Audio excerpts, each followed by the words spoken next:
Hello dear students, I am Sneha and welcome back to my channel. जैसा कि आप जानते हो, हमने स्टार्ट किए हुए हैं BA BS फिफ्थ सेम के maths, groups and rings and second is real analysis. Groups and rings की इस लेक्चर में आज हम कवर करने वाले हैं पेज नंबर 45 से लेके एंड पेज नंबर 50 तक। फिर नेक्स्ट लेक्चर में हम 50 से आगे वाले पेज करेंगे और कंप्लीट करेंगे हमारे सारे आर्टिकल्स एंड एग्जाम्पल्स को। और फिर उससे नेक्स्ट में हम करेंगे एक्सरसाइज 9.1 और उसके साथ ही हमारा जो मैथ है ग्रुप्स एंड रिंग्स वो कंप्लीट हो जाएगा। तो चलिए आज हम 45 पेज से स्टार्ट करते हैं। The first lemma is if R is a unique factorisation domain. R क्या है? यूनिक फैक्टराइजेशन डोमेन है। और पीएक्स क्या है? प्रिमिटिव पॉलिनोमियल है आरएक्स के अंदर। प्रिमिटिव पॉलिनोमियल की डेफिनेशन हमने की थी। प्रिमिटिव पॉलिनोमियल का मतलब क्या होता है? वो पॉलिनोमियल जिसके जो कोफिशिएंट्स हैं उनकी जो जीसीडी हम निकाल लेंगे वो एक यूनिट आए, यानी वो यूनिक फैक्टराइजेशन डोमेन है। और जो पीएक्स है वो प्रिमिटिव पॉलिनोमियल है। तो जो पीएक्स है ना, जो प्रिमिटिव पॉलिनोमियल है, you can factorise it in a unique way as a product of irreducible elements of R X. क्या कहा इसने? ये प्रिमिटिव पॉलिनोमियल है तो आप इसको कैसे फैक्टराइज कर सकते हो? किसी यूनिक वे में as a product of irreducible elements of R X. देखो, जो यूनिक फैक्टराइजेशन डोमेन की डेफिनेशन थी वो हमें क्या कहती थी कि आप यूनिक वे में जो ज़ीरो और यूनिट को छोड़ के आर के जितने भी एलिमेंट्स हैं ना, उनको आप इररिड्यूसिबल एलिमेंट्स की प्रोडक्ट की फॉर्म में लिख सकते हो। और अब ये बात कर रहा है कि आर कोई यूनिक फैक्टराइजेशन डोमेन है और पीएक्स जो है कोई प्रिमिटिव पॉलिनोमियल है आर एक्स का। यानी आर यूनिक फैक्टराइजेशन डोमेन आपने लिया और उसकी हेल्प से आपने पॉलिनोमियल रिंग बनाई, उसमें से एक पॉलिनोमियल लिया जो कि प्रिमिटिव पॉलिनोमियल है। तो इसने ये कहा जो वो प्रिमिटिव पॉलिनोमियल है ना, उसको भी आप यूनिक वे में इररिड्यूसिबल एलिमेंट्स के प्रोडक्ट की फॉर्म में लिख सकते हो। तो देखो, सबसे पहली बात एफ क्या है? फील्ड है क्वेश्चंस ऑफ आर का, हमने ले लिया। आर के क्वेश्चंस का फील्ड किस टाइप से होता है? जिसमें p बाई क्यू टाइप के एलिमेंट होते हैं, जहां p और q दोनों ही r से होते हैं, लेकिन जो नीचे वाला है q वो नॉन जीरो होता है। अब ये field of questions of R है, then F X is a Euclidean domain. यानी ये फील्ड ऑफ क्वेश्चंस है और इसकी हेल्प से आप पॉलिनोमियल रिंग बनाओगे तो वो क्या होगी? यूक्लिडियन डोमेन होगा। ठीक है, दिस इज द रिजल्ट ना। अब इसका मतलब क्या है? ये क्या है? प्रिंसिपल आइडियल डोमेन है। इसने क्या बना दिया? यूक्लिडियन डोमेन बना दिया। और तो इसका मतलब क्या है? ये प्रिंसिपल आइडियल डोमेन हो जाएगा और प्रिंसिपल आइडियल डोमेन हो गया तो वो यूनिक फैक्टराइजेशन डोमेन हो जाएगा। चैप्टर नंबर 8 में हमने यहाँ पे किया था ना, एवरी यूक्लिडियन डोमेन या फिर यूक्लिडियन रिंग आप कह सकते हो, एक ही बात है। यूक्लिडियन डोमेन और यूक्लिडियन रिंग एक ही चीज़ होती है। ये क्या होंगे? प्रिंसिपल आइडियल डोमेन होंगे। तो तभी एफ है field of questions of R है, तो ऑब्वियसली उसकी हेल्प से जो पॉलिनोमियल रिंग बनाओगे वो यूक्लिडियन डोमेन होगी। ये डायरेक्ट रिजल्ट है। और यूक्लिडियन डोमेन है वो प्रिंसिपल आइडियल डोमेन होता है, ये मैंने आपको अभी दिखाया है। अब वो प्रिंसिपल आइडियल डोमेन है, तो प्रिंसिपल आइडियल डोमेन है तो इसका मतलब यूनिक फैक्टराइजेशन डोमेन भी हो जाएगा। ये किया था ना हमने, every principal ideal domain is a unique factorisation domain. So उसी चीज को इसने वहां पे यूज किया है। अब इन सब का रीजन हमें पता चल गया। अब आगे चलते हैं। अब हमने क्या किया? एफ एक्स में से कोई प्रिमिटिव पॉलिनोमियल उठा लिया। अब एफ एक्स का कोई भी एलिमेंट उठाओगे होगा तो वो पॉलिनोमियल ही ना, लेकिन हमने पी एक्स को प्रिमिटिव पॉलिनोमियल उठाया है। हमें ये शो करना है कि आप इस पी एक्स को फैक्टराइज कर सकते हो in a unique way as a product of irreducible elements of R X. यही हमें प्रूव करना है। अब पहली बात, पी एक्स जो है वो किसके अंदर बिलोंग करता है? आर एक्स के अंदर बिलोंग करता है। This implies that P X will belong to F X. यहाँ पे आर एक्स कर लेना, एफ एक्स था ना, आर एक्स कर लेना, क्योंकि हमने लेना कहाँ से था? वो प्रिमिटिव पॉलिनोमियल आर एक्स से, तो इसलिए यहाँ पे आपने आर एक्स करना है। अब इसने ये कहा कि जो पी एक्स है वो आर एक्स में था, तो इसका मतलब पी जो है पी एक्स है वो एफ एक्स में भी बिलोंग करेगा। क्यों? रीज़न क्या है? क्योंकि ये सबरिंग होती है एफ एक्स की। क्योंकि जो फील्ड ऑफ क्वेश्चंस है वो मैंने आपको भी बताया ना, जैसे इंटीजर होते हैं, इंटीजर से हम रैशनल बनाते हैं, रैशनल नंबर्स, तो उसी टाइप से आपके पास ये वाले पॉलिनोमियल रिंग है, इसी की हेल्प से आप फील्ड ऑफ क्वेश्चंस बनाते हो। तो ये जो है वो सब रिंग होती है इसकी, यानी खुद भी रिंग फॉर्म करती है, ये भी रिंग है, ये भी रिंग है, और ये इसका सबसेट है, तो ये क्या फॉर्म कर देगी? सब रिंग फॉर्म कर देगी हमारा एफ एक्स का। अब देखो, पी एक्स जो है वो एफ एक्स में बिलोंग करती है और एफ एक्स हमने ऊपर अभी दिखाया था क्या है? वो एक यूनिक फैक्टराइजेशन डोमेन है। अब कोई भी एलिमेंट एफ एक्स में बिलोंग करता है और एफ एक्स एक यूनिक फैक्टराइजेशन डोमेन है। This implies that P X को हम यूनिकली लिख सकते हैं as the product of finite number of irreducible elements. यानी इनके प्रोडक्टिव फॉर्म में आप इनको इजीली लिख सकते हो, जहां पे ये सारे के सारे क्या हैं, इररिड्यूसिबल पॉलिनोमियल्स हैं। नाउ ये हैं तो एफ एक्स के एलिमेंट, तो किस टाइप से होंगे, P I equal to F I X divided by A आई।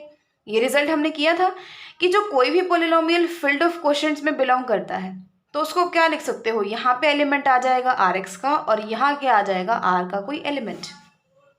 देखो इस पेज पे हमने किया था ना, ये इंटीग्रल डोमेन है और एफ इसका फील्ड ऑफ क्वेश्चंस है, तो एफ एक्स आप इसमें से ले रही हो तो आप उसको F not X divided by A की फॉर्म में लिख सकते हो। F not X R X से आएगा और ए एलिमेंट होगा आर का, तो इसी वे से हमने लिख दिया है। तो also F I X is equal to B I into Q I X, जहाँ पे Q I X R X के अंदर से होगा और बी आई आर के अंदर से होगा, such that Q I X is a primitive polynomial. ये हमने किया था ना। आर कोई इंटीग्रल डोमेन विद यूनिटी है तो एफ एक्स कोई भी नॉन जीरो पॉलिनोमियल आपने उसका उठा लिया, तो you can write F X is equal to C F into F one X. यानी इस पॉलिनोमियल को आप प्रिमिटिव पॉलिनोमियल की प्रोडक्ट की किसी के साथ प्रोडक्ट की फॉर्म में लिख सकते हो। यहाँ पे इन्होंने कहा था कंटेंट ऑफ एफ, यानी इसके कोफिशिएंट्स की जीसीडी। अब वो बिलोंग तो आर में ही करेगी ना, तो यहाँ पे हमने कंटेंट लिखने की बजाय हमने डायरेक्ट बी आई लिख दिया, जहाँ पे बी आई आर का एलिमेंट है। बी आई को उसी का नाम, जो कंटेंट है ना उसी के इक्वल है बी आई, लेकिन हमने कंटेंट को डायरेक्टली नहीं लिखा, आप लिख सकते हो। You can write it as F I X is equal to C of F I into Q I X, where this belongs to R X, B I belongs to R, such that ये primitive polynomial है। And देखो इन्होंने आगे दे भी दिया कि B I is equal to content of F I, ये उसका कंटेंट है। अब देखिए एक बात देखो, P I equal to F I divided by A I, ये चीज़ हमने यहाँ से ली थी और हमने एफ आई एक्स की वैल्यू यहाँ से भी निकाल ली है, तो इस वैल्यू को आप इसमें पुट कर दो, तो P I X will be equal to B I into Q I X divided by A I हो जाएगा। अब आपके पास ये इक्वेशन है, now you have to use it in equation number first. Where is equation number first, ये वाली, इसमें आपने वैल्यूज को पुट करना है। आपको यहाँ चाहिए P one X, P two X and P N X, इन सब की वैल्यूज। यहाँ पे आई है तो क्या करो, यहाँ से 1 रखो तो पी वन एक्स की वैल्यू आ जाएगी, 2 रखोगे तो पी टू एक्स की वैल्यू आ जाएगी, 3 रखोगे तो पी थ्री एक्स की वैल्यू आ जाएगी, n रखोगे तो पी एन एक्स की वैल्यू आ जाएगी, और उन सबको यहाँ पे आपने पुट करना है। तो कोफिशिएंट्स आ जाएंगे ये वाले, और Q1x, Q2x and so on, ये सारे हमारे मल्टीप्लिकेशन में होते जाएंगे। अब हमने क्या किया, यहाँ क्रॉस मल्टीप्लाई कर दिया, px के साथ ये मल्टीप्लाई हो गया और इधर बच गया ये वाला। अब देखो जो pi थे fx के अंदर वो इररिड्यूसिबल थे, हमने लिया था ना, उनके प्रोडक्ट की फॉर्म में लिख पा रहे थे आप, तो pi क्या है, सारे के सारे इररिड्यूसिबल एलिमेंट्स हैं। एंड pix का हमने एक्सप्रेशन भी निकाला था, pi divided by ai into qix। अब इसका मतलब है क्या कि जो qix है ना वो fx के अंदर इररिड्यूसिबल है, qix is irreducible in fx। देखो ये इररिड्यूसिबल है pix और ये इसके इक्वल है, यानी कोई मेंबर है r का और यहाँ पे कोई qix है, तो इसका मतलब क्या है, जब ये इररिड्यूसिबल है तो ये भी तो इररिड्यूसिबल होगा। और इसका मतलब क्या है, जो qix है वो इररिड्यूसिबल है rx के अंदर भी, जब वो fx के अंदर ही इररिड्यूसिबल है, और rx तो fx का सबसेट है। जब fx के सारे एलिमेंट्स मतलब पूरे fx के अंदर ही इररिड्यूसिबल हो गया, तो fx का कुछ पार्ट ही है ना rx, तो उसके अंदर तो ऑब्वियसली वो इररिड्यूसिबल हो जाएगा। अब नाउ ये क्या है, प्रोडक्ट है सारे प्रिमिटिव मेंबर्स की, क्योंकि हमने सारे जो qi's थे वो सारे कैसे पाने थे, प्रिमिटिव पॉलिनोमियल्स, यानी q1x, q2x, q3x, ये सारे के सारे क्या हैं, प्रिमिटिव पॉलिनोमियल्स हैं। तो ये क्या है, प्रोडक्ट है प्रिमिटिव मेंबर्स की। अब इनकी जो प्रोडक्ट है वो होगी तो rx के अंदर ही, is also a primitive member of rx, क्योंकि ये है तो रिंग ना, तो रिंग में क्या होती है, closure property with respect to multiplication होती है। जब ये सारे ही एलिमेंट्स rx के हैं तो उनकी प्रोडक्ट भी तो rx के अंदर होगी ना। सो दिस इम्प्लाइज है जब इनकी प्रोडक्ट जो है ये प्रिमिटिव मेंबर्स की प्रोडक्ट है, सो दिस बिलोंग्स टू आई, ये सारे के सारे q1x भी, q2x भी एंड सो ऑन, ये सारे के सारे प्रिमिटिव मेंबर्स हैं किसके, rx के, तो उनकी प्रोडक्ट भी क्या होगी, प्रिमिटिव मेंबर होगी rx की। यहाँ कोमा नहीं आएगा, देखो वैसे भी देखो इस बोला है इसने, और ये कॉमा लगाओगे तो बहुत सारे हो गए, तो आर आना चाहिए था ना। तो यहाँ पे प्रोडक्ट आएगी कि जब ये प्रिमिटिव मेंबर्स की प्रोडक्ट है तो इन सब की जो प्रोडक्ट है वो आर एक्स की भी क्या होगा, एक प्रिमिटिव मेंबर होगा। क्योंकि ये प्रिमिटिव, ये प्रिमिटिव, ये प्रिमिटिव, सारे के सारे प्रिमिटिव मेंबर्स हैं, तो इनकी प्रोडक्ट भी एक प्रिमिटिव मेंबर होगी किसका, आर एक्स का। रीजन क्या है, क्योंकि closure property with respect to multiplication से ये भी आर एक्स के अंदर बिलोंग कर जाएगा, और जब सारे ही प्रिमिटिव मेंबर्स हैं तो उनकी प्रोडक्ट भी क्या होगी, प्रिमिटिव मेंबर ही होगी। Now let's move on to equation number 2 from 2। इसने कहा फ्रॉम 2, टू इक्वेशन कौन सी है, ये वाली है कि a1 से लेके an तक px is equal to b1 से लेके bn तक और q1x से लेके qnx तक। देखो जिसमें जो सेकेंड इक्वेशन है इसमें ये इसके लेफ्ट हैंड साइड है और ये इसकी राइट हैंड साइड है। ये क्या करेंगे, हम सबसे पहले इसका भी कंटेंट निकाल लेंगे और इसका भी कंटेंट निकाल लेंगे। यानी ये जो पॉलिनोमियल है इसके जो कोफिशिएंट्स हैं उसकी जीसीडी हमने निकाल ली है। डायरेक्टली हमने पीछे भी एक बार किया था। इसका कंटेंट निकालोगे तो क्या आएगा, a1 a2 into an, and similarly इसका निकालोगे कंटेंट तो क्या आएगा, b1 b2 and so on up to bn। क्योंकि कोफिशिएंट सबका जब यही है तो इनकी जीसीडी भी तो यही होगी ना। तो देखो इसका जो कंटेंट है वो ये होगा, इसका कोफिशिएंट, और इनका जो कंटेंट है वो ये होगा, इनका कोफिशिएंट। अब दोनों ही इक्वेशन जब इक्वल थी तो दोनों का कंटेंट भी इक्वल होगा, यानी लेफ्ट हैंड साइड दोनों इक्वल होंगी, तो इसका मतलब राइट हैंड साइड्स भी इक्वल हैं। यानी b1 से लेके bn तक की product is equal to a1 से लेके an तक की प्रोडक्ट। अब देखो ये दोनों इक्वल आ गए हैं, दस फ्रॉम टू से हम क्या कह सकते हैं कि px, क्योंकि इधर इसके साथ मल्टीप्लाई में था a1 से लेके an तक, और इसके साथ मल्टीप्लाई में क्या था, b1 से लेके और bn तक, b1 था ना, हाँ। तो फिर इसने क्या किया, इक्वल है तो इससे इसको कैंसिल आउट कर दिया, px is equal to q1x q2x and so on up to qnx, ये बच गया। वेयर सारे के सारे qx कैसे हैं, इरिड्यूसिबल्स हैं, rx में बिलोंग करते हैं। तो हमने ये शो कर दिया कि हमने px जो है वो rx का कोई भी प्रिमिटिव पॉलिनोमियल हमने उठाया था और उसको हम फैक्टराइज कर सकते हैं as a product of irreducible polynomials of rx। देखो अब हम बात करते हैं यूनिकनेस की। यूनिकनेस मतलब ये एक्सप्रेशन यूनिक है, उसके लिए हम मान के चलते हैं आप एक और बेसिस px को फैक्टराइज कर सकते हो। एक भी तो ये था कि px can be written as q1x into q2x and so on up to qnx। Second इसने कहा कि मान लो आप इसको ऐसे भी फैक्टराइज कर सकते हो r1x r2x and so on up to rmx, जहाँ पे सारे के सारे ये इरिड्यूसिबल्स हैं और कहाँ में बिलोंग करते हैं, rx में बिलोंग करते हैं। अब देखो px क्या है, प्रिमिटिव पोलिनोमियल हमने उठाया है, क्योंकि इन्होंने कहा था ना कि px जो प्रिमिटिव पोलिनोमियल है आपने उसको प्रूव करना है कि उसको आप फैक्टराइज कर सकते हो, इरिड्यूसिबल एलिमेंट्स की प्रोडक्ट के फॉर्म में लिख सकते हो। यानी px कैसा है, प्रिमिटिव है, और px प्रिमिटिव है और px को आप r1 से लेकर rm तक की प्रोडक्ट की फॉर्म में लिख रहे हो, तो इसका मतलब सारे के सारे ri's कैसे हैं, प्रिमिटिव हैं। और r जो प्रिमिटिव है तो इसका मतलब वो इरिड्यूसिबल हो जाएंगे rx के अंदर। ठीक है, जो प्रिमिटिव पॉलिनोमियल है वही इरिड्यूसिबल तो होता ही होता है। और ये हमने किया था कि r अगर इंटीग्रल डोमेन विद यूनिटी है तो उसका हर इरिड्यूसिबल एलिमेंट इरिड्यूसिबल पॉलिनोमियल होगा। यानी वो इरिड्यूसिबल एलिमेंट तो था ही, इरिड्यूसिबल एलिमेंट है तो वो इरिड्यूसिबल पॉलिनोमियल होगा। पॉलिनोमियल मतलब इरिड्यूसिबल पॉलिनोमियल है, यानी rx के अंदर इरिड्यूसिबल है, यानी वो इरिड्यूसिबल पॉलिनोमियल है। अगर वो rx के अंदर इरिड्यूसिबल है इसका मतलब क्या है, वो fx के अंदर भी इरिड्यूसिबल होगा, क्योंकि rx fx का सबसेट है। जब सबसेट में ही वो इरिड्यूसिबल है तो वो fx के अंदर भी इरिड्यूसिबल ही होगा। और fx क्या है, हमारा यूनिक फैक्टराइजेशन डोमेन, यानी rx जो rix है वो fx के अंदर बिलोंग करता है, इरिड्यूसिबल है उसके अंदर, इसका मतलब उसमें बिलोंग तो करेगा। अब px जो है वो fx के अंदर है, यानी उसका आप उसको यूनिकली एक्सप्रेस कर सकते हो as the product of irreducible elements of f of x। Thus जो qix है and rix can be considered elements which are equal up to associates in some order which proves the uniqueness. देखो simple सी बात है, starting में हमने ये माना कि आप इस टाइप से भी उसको फैक्टराइज कर सकते हो और इस टाइप से भी आप उसको फैक्टराइज कर सकते हो। इस चीज़ से हमारे पास क्या आ गया कि जो fx है वो rix जो है वो fx के अंदर बिलोंग करता है, और जो fx है वो क्या है, यूनिक फैक्टराइजेशन डोमेन है। तो इसका मतलब क्या है, जब ये सारे के सारे fx के अंदर हैं और इनकी प्रोडक्ट fx px है तो px भी तो fx के अंदर बिलोंग करेगी।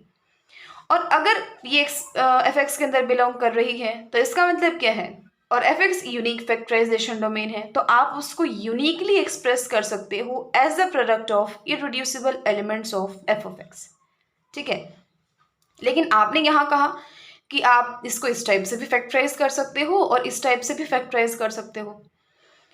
अच्छा, इस चीज़ में नहीं कंफ्यूज होना कि इसमें आर एक्स में बिलोंग करते हैं, इसमें आर एक्स में बिलोंग करते हैं। और आपने कहा कि एलिमेंट्स ऑफ एफ एक्स, जो आर एक्स के एलिमेंट है वो एफ एक्स के एलिमेंट तो होंगे ही ना, क्योंकि R X is subset of F X. यानी ये जो आप दो टाइप से इनको लिख रहे हो ना, या तो वो नहीं, उनका ऑर्डर भी सेम है, और वो क्या है, हर कोई क्यू आई किसी न किसी आर जे का एसोसिएट है। क्यों? कि हमने दिखा दिया कि वो इसमें बिलोंग करता है और ये यूनिक फैक्टराइजेशन डोमेन है, तो आप इसको यूनिकली ही एक्सप्रेस कर सकते हो as a product of irreducible elements of F of X. तो इसका मतलब या तो वो इक्वल होंगे, एलिमेंट्स जो है वो इक्वल होंगे, एंड वो एसोसिएट्स होंगे, यानी हर कोई क्यू जे किसी न किसी आर आई का एसोसिएट होगा जो उनकी यूनिकनेस को प्रूव करता है। यानी आप उसको यूनिकली फैक्टराइज कर सकते हो as a product of irreducible elements in R X, जहाँ पे पी एक्स क्या है, आर एक्स के अंदर बिलोंग करने वाला कोई प्रिमिटिव पॉलिनोमियल। नेक्स्ट थ्योरम देखो, अगर आर एक यूनिक फैक्टराइजेशन डोमेन है सो इज आर एक्स। अगर ये यूनिक फैक्टराइजेशन डोमेन है तो आर एक्स भी यूनिक फैक्टराइजेशन डोमेन ही होगी। काफ़ी इंपॉर्टेंट है ये वाली थ्योरम भी।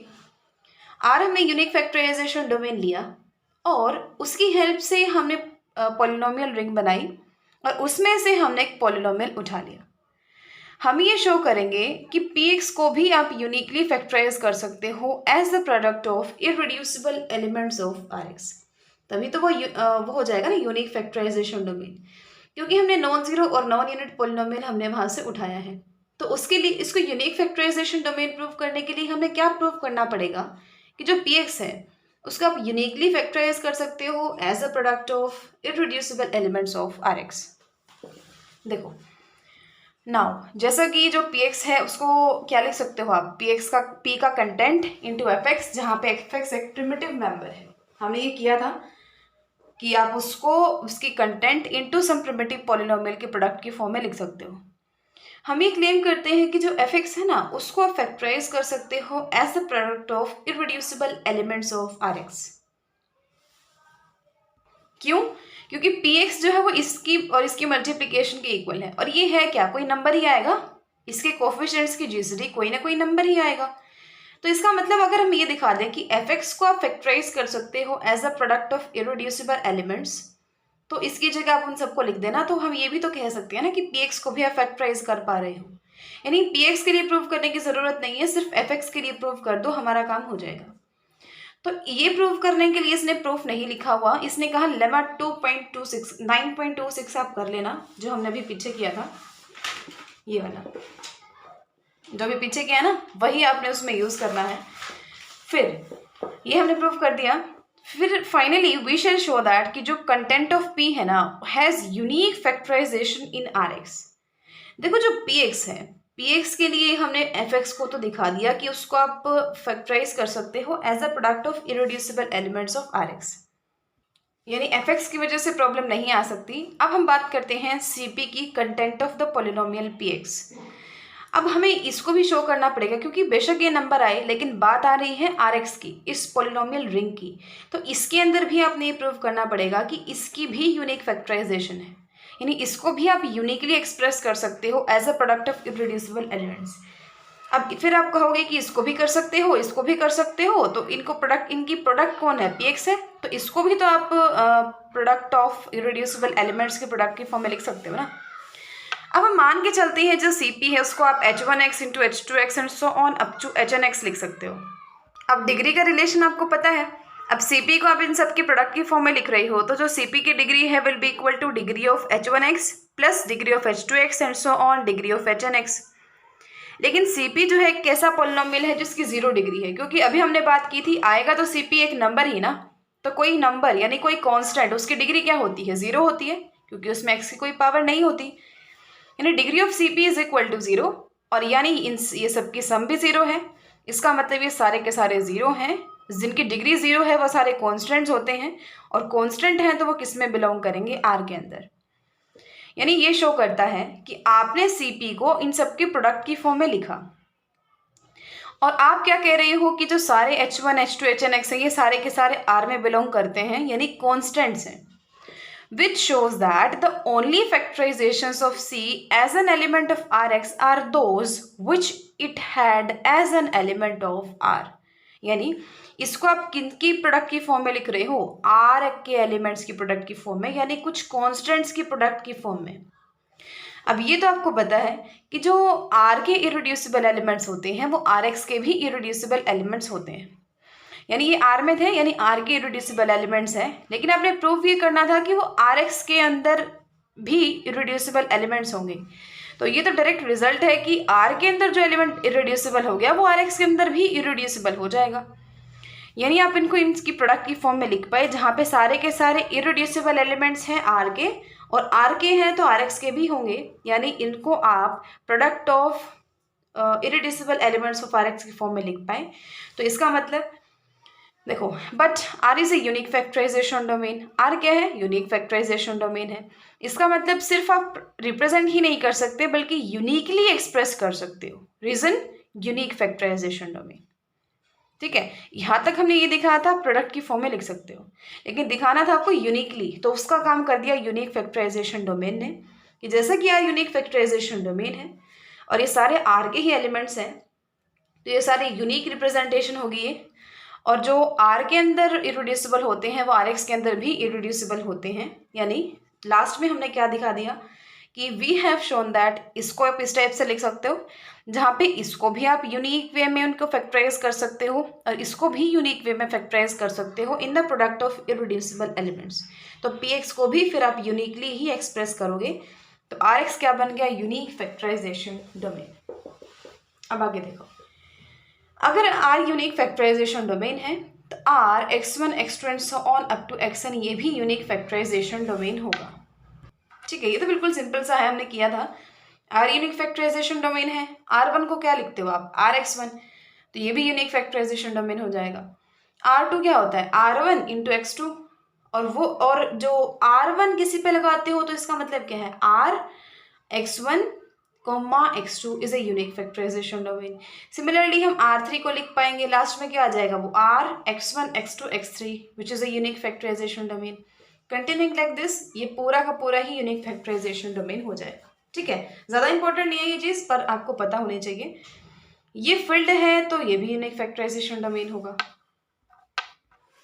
अब F फील्ड है तो F1 को क्या लिखते हो? Fx1, ये भी यूनिक फैक्टराइजेशन डोमेन हो जाएगा। F2x जो कि इस टाइप से लिख सकते हो वो भी यूनिक फैक्टराइजेशन डोमेन हो जाएगा। तो ये सारे यूनिक फैक्टराइजेशन डोमेन हो जाएंगे, मतलब ये तो जस्ट सिंपली आप लिख सकते हो। तो आज की लास्ट थ्योरम हम करते हैं, आइंस्टीन्स इरेड्यूसिबिलिटी क्राइटेरिया। अब देखो, इसको थोड़ा सा ध्यान से समझो। हमने क्या किया है? Fx इज इक्वल टू एक पॉलिनोमियल उठाया है हमने, और कहाँ से उठाया है हमने? ये इस रिंग से उठाया है, Zx से, यानी इसके जो सारे कोफिशिएंट्स हैं ना वो इंटीजर्स होंगे। ध्यान रखना, सारे कोफिशिएंट इंटीजर हैं। और P क्या है? कोई प्राइम एलिमेंट है, प्राइम एलिमेंट। आगे समझना, ये बहुत ही इंपॉर्टेंट चीज़ है। और ये किस टाइप से है कि जो P है ना वो A0, A1 and so on AN-1 इन सबको डिवाइड करता है। यानी A0 को भी, A1 को भी एंड सो ऑन AN-1 इन सबको डिवाइड करता है। और सेकंड कंडीशन ये थोड़ी समझने की है कि वो AN को डिवाइड नहीं करता। AN को छोड़ के बाकी सब कोफिशिएंट्स को P डिवाइड करता है, लेकिन AN को डिवाइड नहीं करता। और एक चीज़ और कि जो P² है ना वो A0 को डिवाइड नहीं करता। यानी अगर ये कंडीशन सेटिस्फाई हो गई ना तो हम आइंस्टीन्स इरेड्यूसिबिलिटी क्राइटेरिया ये लगा के और एक चीज़ कह सकते हैं, कंक्लूजन निकाल सकते हैं, ये सारी कंडीशंस सेटिस्फाई होने चाहिए कि ये पॉलिनोमियल है Zx से, यानी सारे कोफिशिएंट्स इंटीजर हैं, और P कोई प्राइम एलिमेंट है कि वो इन सब कोफिशिएंट्स को डिवाइड करता है, An को नहीं करता, और उसका स्क्वायर A0 को डिवाइड नहीं करता। तो इसका मतलब क्या है? जो Px है ना वो इररिड्यूसिबल पॉलिनोमियल होगा। इररिड्यूसिबल पॉलिनोमियल होगा, यानी आप उसको रिड्यूस नहीं कर सकते। लेकिन एक चीज़ ध्यान रखना, किसके अंदर? Qx के अंदर। जेड एक्स की बात नहीं हो रही है, क्यू एक्स की बात हो रही है। यानी जेड एक्स से हमने पॉलिनोमियल उठाया था, इन सारी कंडीशंस को अगर वो सेटिस्फाई करता है तो पी एक्स इररिड्यूसिबल पॉलिनोमियल हो जाएगा क्यू एक्स के अंदर। क्या स्क्वायर ब्रैकेट लगा लेना, क्योंकि पॉलिनोमियल रिंग है ना, तो स्क्वायर ब्रैकेट आएंगी। इस चीज़ को अच्छे से समझने की भी हम कोशिश करेंगे, डोंट वरी। देखिए जैसे इन्होंने एक एग्जाम्पल दिया भी हुआ है कि F of X is equal to X का स्क्वायर माइनस 4x प्लस 2, और p जो हमें प्राइम एलिमेंट लेना था वो हमने 2 ले लिया। अब कंडीशंस क्या थी कि वो जो प्राइम एलिमेंट है ना वो सब कोफिशिएंट्स को डिवाइड करे, बस जो हाईएस्ट ऑर्डर की जो पावर है एक्स की उसके कोफिशिएंट को डिवाइड ना करे। ये इसको भी डिवाइड करता है, इसको भी डिवाइड करता है, लेकिन यहाँ पे 1 है, 1 को डिवाइड नहीं करता। और दूसरी कंडीशन क्या थी, इसका जो स्क्वायर है वो ए नॉट को डिवाइड ना करे। इसका स्क्वायर यानी 4 2 को डिवाइड नहीं करता। यानी आइंस्टीन्स क्राइटेरिया सेटिस्फाई हो गया इस पॉलिनोमियल और इस प्राइम एलिमेंट के लिए। इसका मतलब ये जो पॉलिनोमियल है ये इररिड्यूसिबल है किसके अंदर, क्यू एक्स के अंदर। ठीक है, इस टाइप से ये लगती है आइंस्टीन्स क्राइटेरिया। इसका प्रूफ देख लेते हैं कि ये चीज़ कैसे होती है।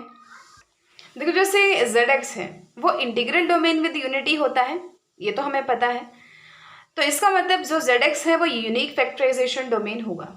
यानी इंटीग्रल डोमेन विद यूनिटी है तो उस यूनिक फैक्टराइजेशन डोमेन की भी सारी प्रॉपर्टीज को वो सेटिस्फाई करता है, वो यूनिक फैक्टराइजेशन डोमेन भी है। एंड QX की अगर आप बात करो, QX क्या है, field of polynomials over rationals is it's quotient field. यानी हम बात करते हैं ना क्वोशंट फील्ड की, तो ZX का क्वोशंट फील्ड निकालोगे ना वो क्या बनेगा, QX। ठीक है, ये चीज़ ध्यान रखना। और वैसे भी मैंने आपको जब समझाया था ना क्वोशंट फील्ड के बारे में, तो उसमें मैंने आपको इनका एग्जाम्पल ही दिया था कि जैसे इंटीजर्स की हेल्प से हम रेशनल्स बनाते हैं वैसे ही फील्ड ऑफ क्वोशंट्स बनाएंगे किसी भी पॉलिनोमियल रिंग के लिए, तो किसी भी इंटीग्रल डोमेन के लिए।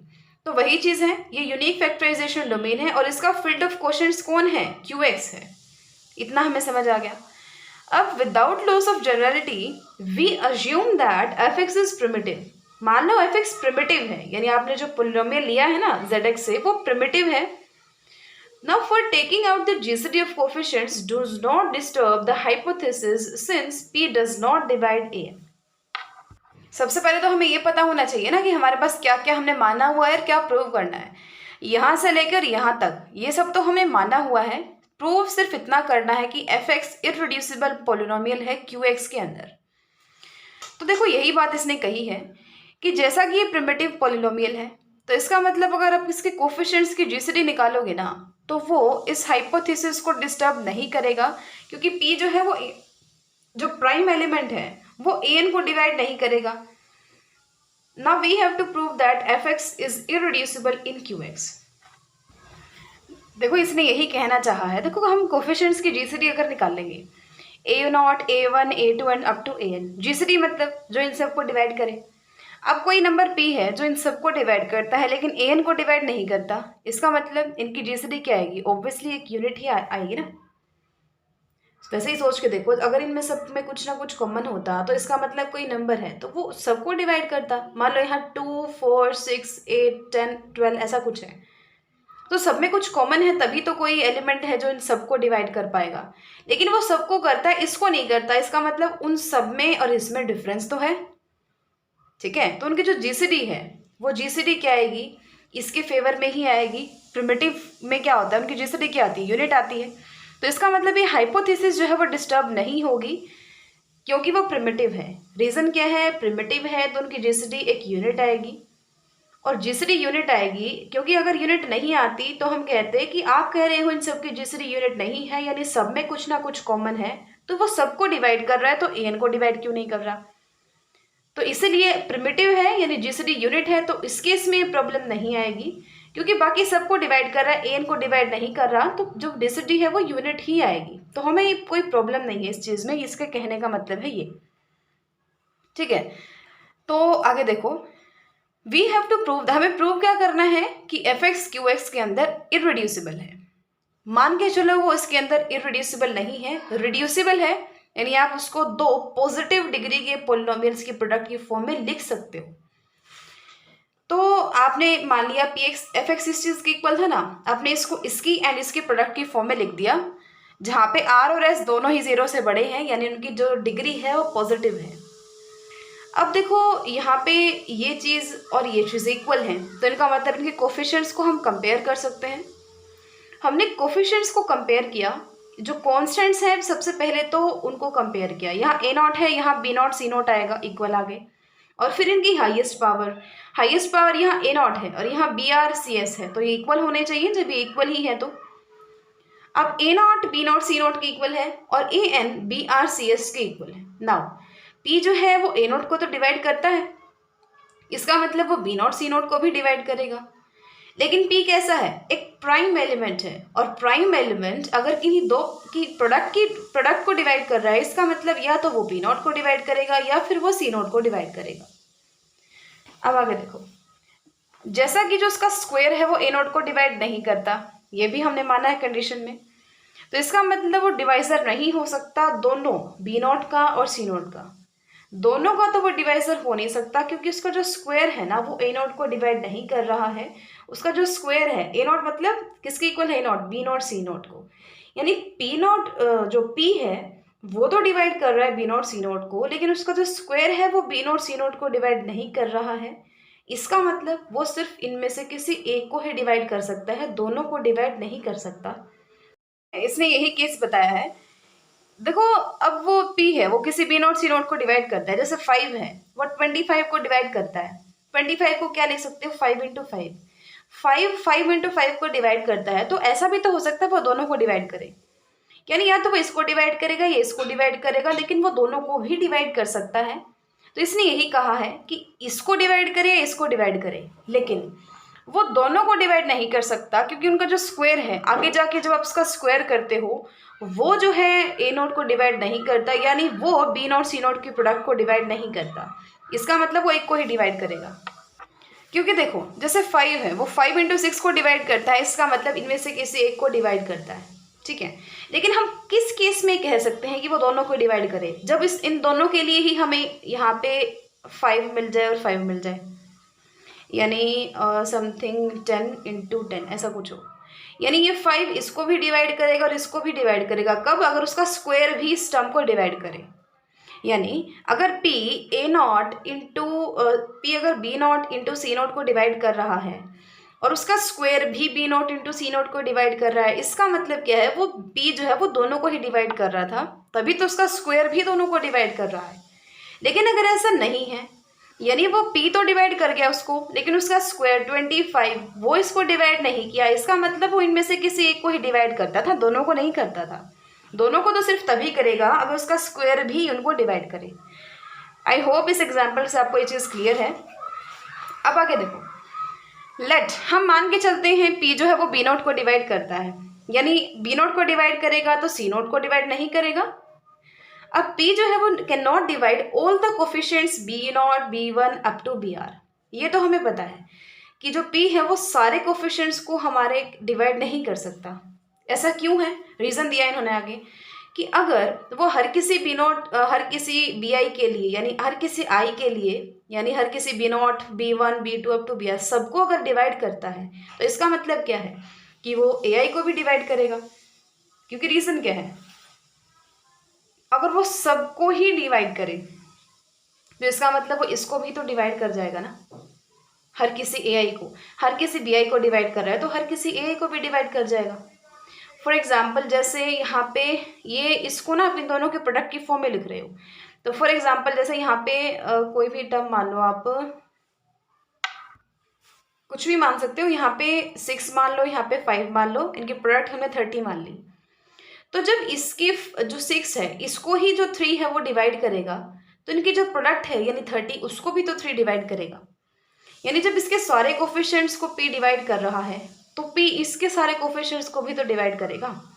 लेकिन ये तो कॉन्ट्राडिक्शन हो जाएगी, क्योंकि p सबको डिवाइड करता है लेकिन an को डिवाइड नहीं करता, ये हमने माना है।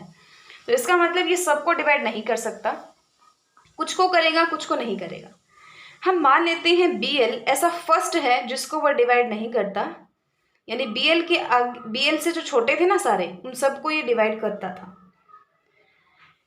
Bye p 1 is less than equal to n, यानी 1 और n के बीच में ही n कहीं है, और बी एल ऐसा पहला एलिमेंट है जो पी से डिविजिबल नहीं है, बाकी छोटे सारे डिविजिबल थे, यानी सारे डिविजिबल थे 0 से लेके L-1 तक जब उनकी वैल्यूज थी, और बी एल को डिवाइड नहीं करता। अब वन हमें क्या कहता है, वन क्या है, वन ये चीज़ है, वन हमें क्या कहता है कि A L will be equal to sum B not C L plus B one C L minus one and so on B L C A naught. यहाँ पे आप कंपेयर करोगे ना तो अपने आप आ जाएगी, और कंपेयर हम ऐसे नहीं करेंगे, कंपेयर आप कुछ इस टाइप से करके देखो कि जब ए नॉट है तो बी नॉट सी नॉट के इक्वल आ रहा है, और जो ए वन है, ए वन यानी यहाँ से एक्स का कोफिशिएंट ए वन है, यहाँ से एक्स का कोफिशिएंट निकाल के देखना वो क्या आएगा, B not C one plus B one C naught, ये वाला कोफिशिएंट आएगा। फिर ए टू का निकाल के देखना, तो उन सबको फिर जनरलाइज करके आपने एल के लिए निकालना है, तो एल का कोफिशिएंट है ना आपका ये वाला आएगा। अब आप क्या करो, ए एल क्या है, बी एल इंटू सी नोट की नहीं, हाँ इन्होंने बी एल सी नोट को एक साइड रखा और ए एल में से इन सबको फिर माइनस कर दिया। अब एल एन से छोटा है, एल क्या है एन से, ये तो ऑब्वियसली छोटा है ना, हमने लिया था कि एल वन और एन के बीच में समथिंग कोई एलिमेंट है, तो इसका मतलब जो एल है ना वो एन से तो छोटा है ही। और पी के लिए हमने क्या कंडीशन ली है कि वो जो हाईएस्ट है एन है ना उसको डिवाइड नहीं करता, बाकी सारे कोफिशिएंट्स को डिवाइड करता है, यानी वो ए एल को भी तो डिवाइड करेगा क्योंकि वो एन से छोटा है। अब पी जो है वो ए एल को डिवाइड करता है, तो 2 से हमें क्या मिला कि, और 2 से क्या था कि पी बी नॉट को डिवाइड करता है फॉर ऑल 0 से लेकर L-1 तक के बीच के जो उसकी वैल्यूज थी। ध्यान से समझना, यहाँ से आया कि वो ए एल को डिवाइड करता है, यहाँ से हमें क्या पता चला कि P डिवाइड करता है B naught B one up to so on BL-1 तक के। देखो अब हम क्या करेंगे, कोई भी एलिमेंट है किसी दूसरे एलिमेंट को डिवाइड करता है तो उस दूसरे के साथ किसी की भी मल्टीप्लाई कर दो, वो तब भी उसको डिवाइड करेगा। यानी जब 2 है 6 को डिवाइड करता है तो 6 में कुछ भी मल्टीप्लाई कर दो वो उस टर्म को हमेशा ही डिवाइड करेगा, क्योंकि वो 6 की वजह से उसको डिवाइड कर ही देगा। तो इसकी मल्टीप्लाई करो CL के साथ, क्योंकि हमें यहाँ ये वाली टर्म चाहिए, इसकी मल्टीप्लाई करो CL-1 के साथ, क्योंकि यहाँ पे हमें ये वाली टर्म चाहिए, यहाँ पे CL- एंड सो ऑन, मतलब हर जगह इसी टाइप से। अब 3, 4 एंड 5 से, 3 ये है, 4 ये वाली है और 5 ये वाली है। ये क्या कहती है कि BL इंटू सी नॉट किस चीज़ के इक्वल है, AL माइनस दिस टर्म। अब इन सब टर्म्स को P डिवाइड करता है और AL को भी P डिवाइड करता है, इसका मतलब इस पूरी टर्म को डिवाइड करता है कौन, P। जब पूरी टर्म को डिवाइड करता है और ये पूरी की पूरी टर्म BL सी नॉट के इक्वल है, तो वो BL सी नॉट को भी डिवाइड करेगा। लेकिन P प्राइम एलिमेंट है, यानी वो या तो L1 BL को डिवाइड करेगा या फिर वो सी नॉट को डिवाइड करेगा। लेकिन ये तो अब्सर्ड रिजल्ट है, ये तो कॉन्ट्राडिक्शन है। क्यों, हमने ये माना था कि जो P है वो सी नॉट को डिवाइड नहीं करता और जो P है वो BL को भी डिवाइड नहीं करता। क्यों, BL को तो डिवाइड उसे करना ही नहीं चाहिए, क्योंकि हमने L ऐसी वैल्यू मानी थी जो P से डिविजिबल नहीं है, उससे छोटी वाली सारी उससे डिविजिबल हैं, ठीक है। और उसे सी नोट को भी डिवाइड नहीं करना चाहिए, क्योंकि हमने ये माना था ऊपर कि वो बी नोट को डिवाइड करता है, बी नोट को डिवाइड करता है तो सी नोट को डिवाइड नहीं करेगा। यानी ये कह रहा है कि या तो इसको डिवाइड करेगा या इसको, लेकिन वो किसी को भी डिवाइड नहीं कर सकता, कॉन्ट्राडिक्शन आ जाएगी। इसका मतलब जो हमने माना है वही गलत है। हमने माना क्या था कि लेट अस अज्यूम, हम मान लेते हैं कि वो रिड्यूसिबल है, यानी वो रिड्यूसिबल नहीं है, वो कैसा है, इररिड्यूसिबल, यानी this is irreducible over Q. ये वही एग्जाम्पल है जो हमने किया था। सिमिलरली ये भी है, ये भी आइंस्टाइन्स क्राइटेरिया को सेटिस्फाई करता है, ये सब चीज़ें। ये तो वो एग्जाम्पल है जो सेटिस्फाई करते हैं, ये वो एग्जाम्पल है जो इररिड्यूसिबल ओवर क्यू है, लेकिन otherwise because otherwise if it is reducible then it has root in Q. देखो इसने इस टाइप से क्या कहने की कोशिश की है कि ये भी क्यू के ओवर इररिड्यूसिबल है, ठीक है। डायरेक्टली ये बता रहा है, डायरेक्टली कैसे बता पा रहा है, क्योंकि अगर ये रिड्यूसिबल होता, रिड्यूसिबल का मतलब क्या है कि उसकी उस जो इक्वेशन है ना उसका कोई ना कोई रूट एग्जिस्ट करेगा क्यू के अंदर। अब इसके रूट्स निकाल के देखना, वो रेशनल्स के अंदर नहीं आएंगे, कॉम्प्लेक्स रूट्स आएंगे इसके। तो कॉम्प्लेक्स रूट्स आने की वजह से ये कह रहा है कि अगर इसका रूट है ही नहीं क्यू के अंदर, तो ये क्यू के अंदर रिड्यूसिबल कैसे हुआ, वो क्यू के अंदर डायरेक्टली इररिड्यूसिबल है। इसको इसने प्रूफ करके दिखाया हुआ है। देखो मान लो कि a/b इसका एक रूट है, यानी हमने मान लिया कि उसका जो रूट है ना एक रेशनल्स के अंदर उसका एक रूट है, यानी ये इंटीजर है, तो इंटीजर को इंटीजर से डिवाइड करोगे एक रैशनल आएगा, यानी हमने ये मान लिया कि उसका एक रूट रेशनल है और नीचे वाला नॉन जीरो है और उनकी जीसीडी 1 है। तो देखो उसको सेटिस्फाई करेगा, यानी उस इक्वेशन को, इक्वेशन क्या थी कि x cube minus x plus one, तो इसका मतलब वो उसको सेटिस्फाई करेगा। वो पुट करेंगे वैल्यू तो आंसर जीरो आ जाएगा। इसको सॉल्व किया तो आ गया a cube is equal to b square into a minus b. इस और ए और बी की जीसीडी 1 की इक्वल है। इसका मतलब क्या है, इनकी जीसीडी बिल्कुल 1 के इक्वल है, तो इसका मतलब क्या है, जो बी स्क्वायर है ना वो ए क्यूब को डिवाइड करेगा। क्योंकि देखो इसको आप इसके और इसके प्रोडक्ट की फॉर्म में लिख रहे हो, तो ये जो है इसको डिवाइड करेगा ना, यानी बी स्क्वायर ए क्यूब को डिवाइड कर रहा है। इसका मतलब क्या है, बी जो है वो किसको डिवाइड करेगा, ए क्यूब इंटू 1 को। रीजन क्या है, देखो बी स्क्वायर ही जब ए क्यूब को डिवाइड कर रहा है, मतलब उसके 2 बार मल्टीप्लाई करने पे वो उसको डिवाइड कर रहा है। जैसे फॉर एग्जांपल 25 है, 25 ही जब किसी नंबर को डिवाइड करेगा तो 5 भी तो उस नंबर को डिवाइड करेगा ना। तो इसका मतलब बी डिवाइड्स ए क्यूब इंटू 1।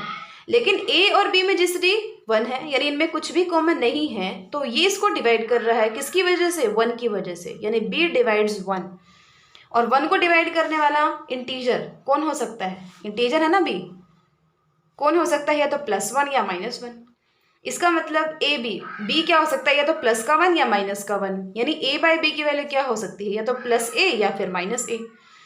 अगर ये +a हो जाती है, इसका मतलब a इस इक्वेशन को सेटिस्फाई करेगा। रीजन क्या है, a बाई बी को हमने रूट माना था और वो a के इक्वल आ गया, यानी a रूट है इस इक्वेशन का, यानी ये इसको सेटिस्फाई करेगा। यहाँ से हमें क्या पता चला कि इसके और इसके प्रोडक्ट इस चीज के इक्वल है। इसका मतलब क्या है, a जो है वो 1 को डिवाइड करता है। इसको पहले स्टेप से लिख लेना, a into 1 minus A square is equal to 1, negative sign अंदर ले जाओ, उससे कन्फ्यूजन नहीं होगी।